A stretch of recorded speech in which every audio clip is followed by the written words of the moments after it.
આણંદ જિલ્લામાં ધોરણ 10 અને ધોરણ 12ની બોર્ડ પરીક્ષાનો શાંતિપૂર્ણ માહોલમાં શુભારંભ થયા બાદ તમામ વિદ્યાર્થીઓ ભારે ઉત્સાહિત દેખાયા હતા।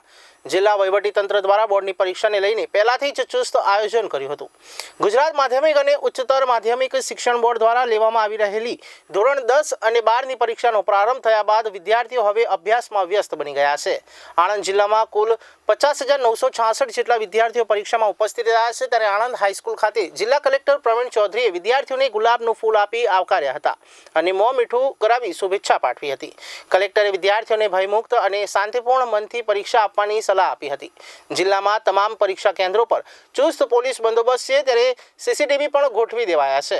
વિદ્યાર્થીઓને કોઈ તકલીફ ન પડે તે માટે સંપૂર્ણ વ્યવસ્થા કરવામાં આવી છે।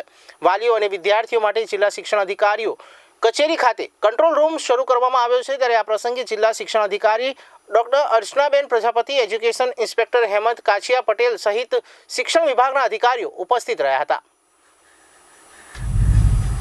આજરોજથી સમગ્ર ગુજરાત રાજ્યમાં ગુજરાત માધ્યમિક અને ઉચ્ચતર માધ્યમિક શિક્ષણ બોર્ડ દ્વારા ધોરણ 10 અને ધોરણ 12ની બોર્ડની પરીક્ષા શરૂ થઈ છે અને આણંદ જિલ્લાની વાત કરીએ તો આણંદ જિલ્લાના 66 કેન્દ્રો ઉપર લગભગ 50,966 સ્ટુડન્ટ્સ આ પરીક્ષા આપનાર છે। વહીવટી તંત્ર તરફથી, ગુજરાત માધ્યમિક શિક્ષણ બોર્ડ તરફથી, જિલ્લા શિક્ષણ કચેરી તરફથી તમામ કેન્દ્રો ઉપર તમામ સુવિધાઓ ઊભી કરવામાં આવી છે। તમામ કેન્દ્રો સીસીટીવીથી સજ્જ છે।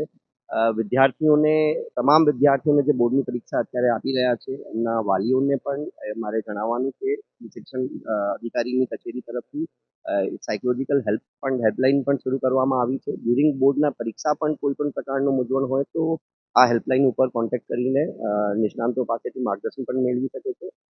તમામ વિદ્યાર્થીઓને, આણંદ જિલ્લાના તમામ વિદ્યાર્થીઓ ધોરણ 10 અને ધોરણ 12ના બોર્ડની પરીક્ષા આપનારને જિલ્લા વહીવટીતંત્ર તરફથી હૃદયથી શુભકામનાઓ પાઠવું છું અને તેઓના ઉજ્જવળ ભવિષ્યની કામના કરું છું।